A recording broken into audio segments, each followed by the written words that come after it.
Welcome back, everybody, to Two Guys and a Stack of Comics. Hope everybody's had a happy holidays and a good new year. Along with me, as always, is Mike. My name is Reed. Mike, how you doing, sir? I'm doing good. I just got back from Vegas. I got my Raiders gear right there. Got your But Raiders as up. always, I have the stack of comics. Gotta have a stack there. Yeah. Uh, Today, what we wanted to talk a little bit about, me and Mike watch a lot of smaller comic book channels, and I think I've even seen some of this on bigger channels. Is just the overall impact of the comic book or graphic novel Watchmen.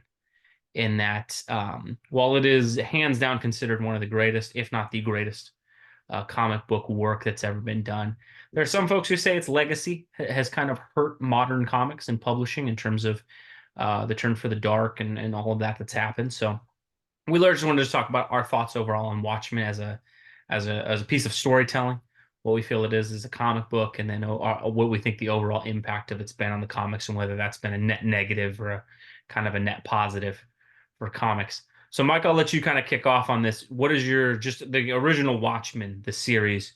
It's seen often as the greatest graphic novel or comic book of all time. Would that be something you agree with, or what is your thoughts overall on the original just comic Watchmen? I love Alan Moore. Um, he brought he brought the dark to comics, and I think he was particularly adept at and had the right skill set to bring the medium out of the era that had ended. When we had Crisis on Infinite Earths, um, and DC kind of was headed in the dark direction. Of course, he'd also worked on Swamp Thing, which had some darker elements to it. So when they just gave him the reins and said, "Go for it," this is what you got. I mean, the man's a genius, and he just really, I've heard him in interviews say, and this is such a prevalent uh, theme that everybody's working with right now for series like Titans or The Boys, everything that came after. But Alan Moore's like, I just tried to imagine what if these people that had superpowers, what if they were real? How would they really act? And he went there, and along with Frank Miller's Dark Knight, also kind of went to a huge helping of realism to this ridiculous fantasy that these human beings could have these otherworldly powers, and run around in tights in the streets, and it's like, it's ludicrous, right? But after 50, 60 years of myth building from the 40s to the 80s and 90s, he'd come to a point where that had never really been explored, and he went there and he went dark, but his characters are rich, they're revolting at times, like the comedian, Yeah. and but they're real in a way that characters had never been portrayed before. And so I think it's undoubtedly a masterpiece. It just really is, and the artwork, Gibbons' artwork is great, and the characters are just, it's all there. I mean, just you know the depth, Dr. Manhattan, and Mhm. the accident that happens, and Rorschach, this disturbed person, but it's just, and the comedian sticks most in my mind because of, that's how I would envision things to go for most people. If they are already, the attitude and civilization as it is, the state Mhm. it's in, most people would go dark like the comedian. But Yeah.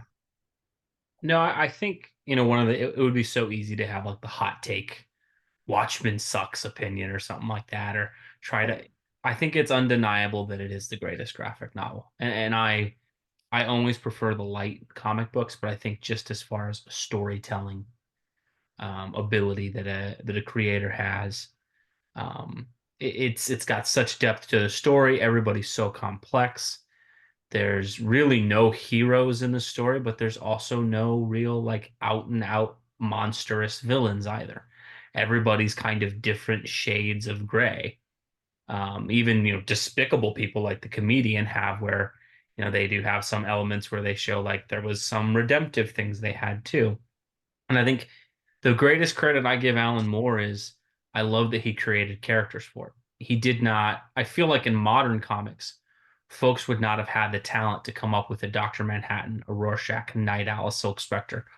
They would have tried to twist and morph Batman or Superman or something like that and ruin those characters because I don't think they have the creativity that Moore did. What's so impressive is it's what 12 issues total. He creates what 5 or 6 different icons as far as comic books where you walk into a comic shop, you say Dr. Manhattan, the comedian, Rorschach, whoever. People know who that is instantly.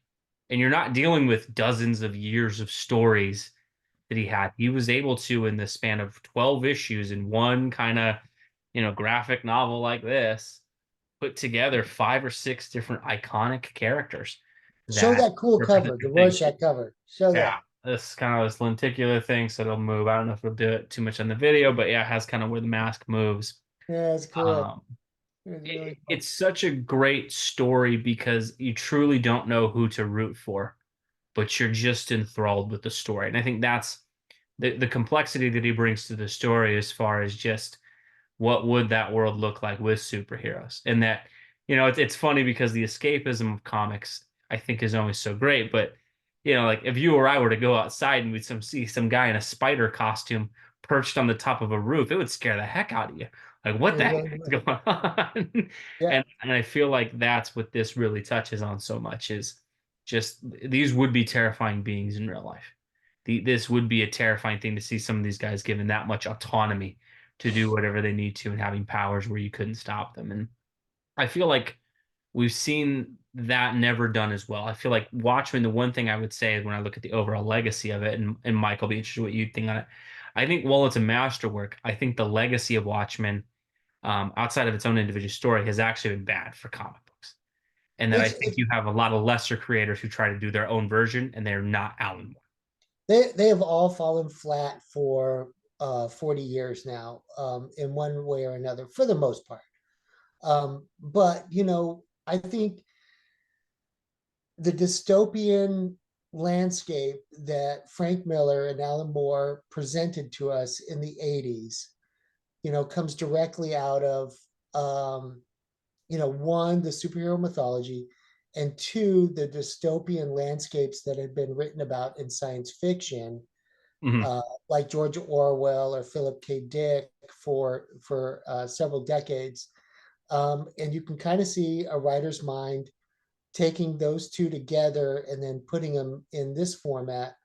But again, the character creation, like you said, it's so good. So then we go to the 90s where everything got, more graphic and more Yeah. dark. And so it really cast a shadow. I think creators and publishers fell into the trap of, well, these did so well, this must be what the public wants. Yeah. But the thing about it is that the creators were so good, they did it really well, and they were able to pull it off because they had the literary chops to do it. And if you don't have those chops, you can't really do it. And it fits well with Batman and Frank Miller, but at Mhm. times I feel they go too dark. And Yeah. and everybody thinks still to this day that they can throw that shadow onto a character like Dick Grayson, or onto a character Superman or something like or that. Superman. You can't throw that dark shadow on those. I mean, and we said this in other videos too. If you want to, go dark, create your own character like Alan Moore, and let it fly. do it in an indie, and see if it works. Yeah. But you know, Well, I think Watchmen, yeah, there's a term that's overused, but the character deconstruction. People talk about that all, deconstructing things. And yeah, people use that way too liberally now, but it really was. Alan Moore's Watchmen was a deconstruction of the superhero. What yeah, would be a deconstruction of the superhero mythology, superhero worlds, that kind of stuff. What's interesting is the only reason that Alan Moore's story hits so well too is you have decades and decades and decades of traditional superhero stories. If you don't have decades of the Justice League, Watchmen as a stark contrast doesn't work as well. It's so impactful because it's like, oh, compared to the JLA, you've got this group, right? And I think what we've had is, we've had everybody now, they want to do these deconstructing the hero stories. We don't want to see that with Batman. We don't want to see that with Superman. no, With Watchmen, it works, like you said, because we have the character creation. Rorschach, Night Owl, Silk Spectre, Dr. Manhattan. These are new characters to us. So when you see them deconstructed, it's not going against, oh, decades of, well, Silk Spectre would never have done that. Because you don't know who that character is. It's in this story. It's a deconstruction of the whole thing. When you do this with Batman, when you do this with Spider-Man or Wolverine or whoever, when you want to do the deconstructing story, like a lot of these new creatives do, you're not just destroying that story you're also kind of looking down on decades and decades of what people see that character to mean. And so I think the sad part with Watchmen, it's through no fault of Alan Moore's. It's just everybody. Watchmen was the one thing that kind of got the main, like, oh, this is more than a comic book reputation for people. I think what Time puts it as like one of the most 100 important books ever written, kind of thing. It gets on all these lists that go beyond comics. And so I think what you had happen is you started having where everybody wanted their, oh, well, I'll do my Watchmen. And to me, it's just a fundamental misunderstanding of why Watchmen was successful. It was successful because it was a deconstruction of superheroes with characters that lightly resembled those characters, but it wasn't destroying Batman. It was, and I think that's the genius of Alan Moore is he didn't use, Blue Beetle or Captain Atom or some of the characters that, the Question, I think, is another one that Rorschach's pretty similar to. He didn't want to destroy those characters. He took his own that he did. I think the stories he might have requested to use those. They didn't let him, and then he just said, "Fine, I'll do my own thing." And that it works so well because he did.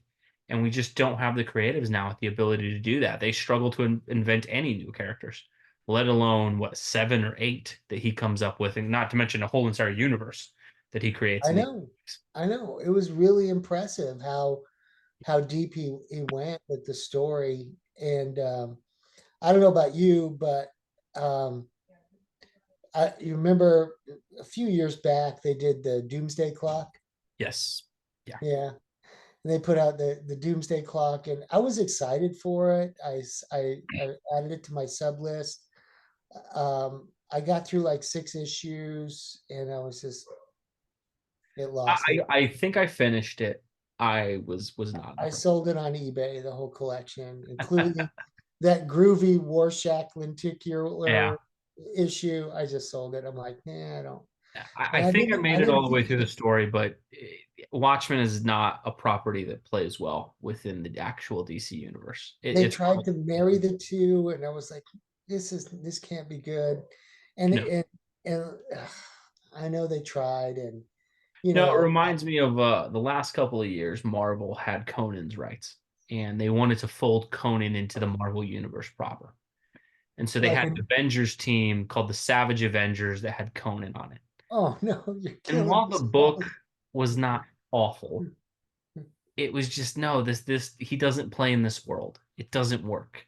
No, Like they kind of, in a way, they kind of have to neuter Conan to make him fit within Marvel, and it's the same thing with the Watchmen. The Watchmen characters would not play well with Superman or Batman. Like Batman's going to throw the comedian in Arkham Asylum immediately. Batman's going to try to arrest Rorschach. Like yeah, they're yeah. not going to be friends. There's not going to be team ups or like. And I think I will give Doomsday Clock credit. I believe Batman reads Rorschach's journal and immediately takes the new Rorschach and puts him in Arkham. That was the one part of that I thought that was Yeah, kind of good, but that could work. Yeah, I could see that happening. But it just doesn't need to be mixed. I just didn't jive at all with Batman being in that universe. No, it I doesn't mean, work. It's not. and I think we've talked about this before, but I think the legacy of Watchmen, I think, is mostly seen kind of in the DC movies, and I think a lot of it's because of Zack Snyder. Snyder directed Watchmen, and then he wanted to bring that Watchmen aesthetic to the DCEU, and it destroyed the universe. It was dark. Those characters don't need to be in Yeah, that universe. And again, Batman is the one character I think that we've solidly seen that you can take a Watchmen tone, yeah, not the Watchmen deconstruction piece, but you can take the tone of a darker thing and it works. yeah. Putting Superman, Wonder Woman, Aquaman, and all them through that doesn't really work. And I think overall that was so harmful to the DCEU. It And as was, but Marvel embraced the fun, DC was trying to make Watchmen out of everything. I did like the movie adaptation. I was a fan. Yeah, I think what that's one thing what's so weird is I'm not a fan at all of Zack Snyder directing DC movies. He was perfect for Watchmen. Watchmen's the movie he's made for. That's the Yeah, type of movie Zack Snyder should have always been doing. I think what 300's another graphic novel, and he did the adaptation of that, and he did excellently there. I love that one too.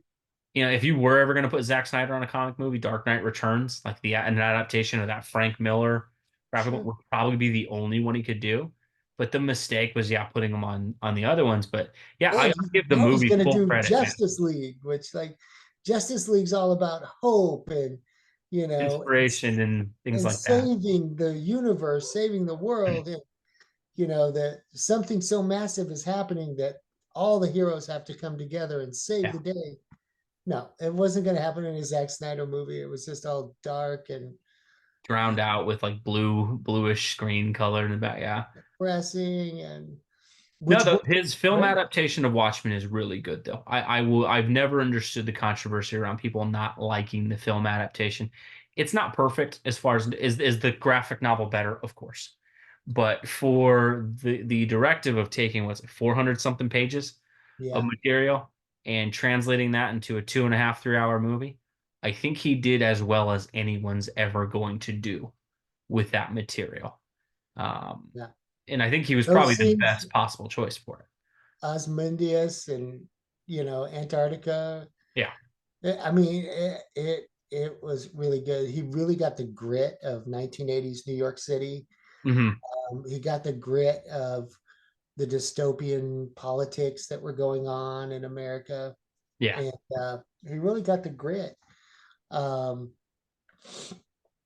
uh, No, he did a great job of exploring and making that world feel realized. And I think he deserves a lot of credit for that. Um, so all in all, I think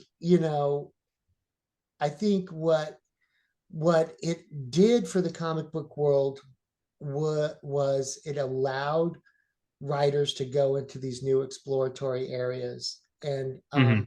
I was going to mention the editor, Karen Berger, who was kind of in charge in the 80s and 90s of seeking out, and finding new talent for stuff like that, which ultimately led to the separate imprint, for like Sandman Vertigo. Yeah.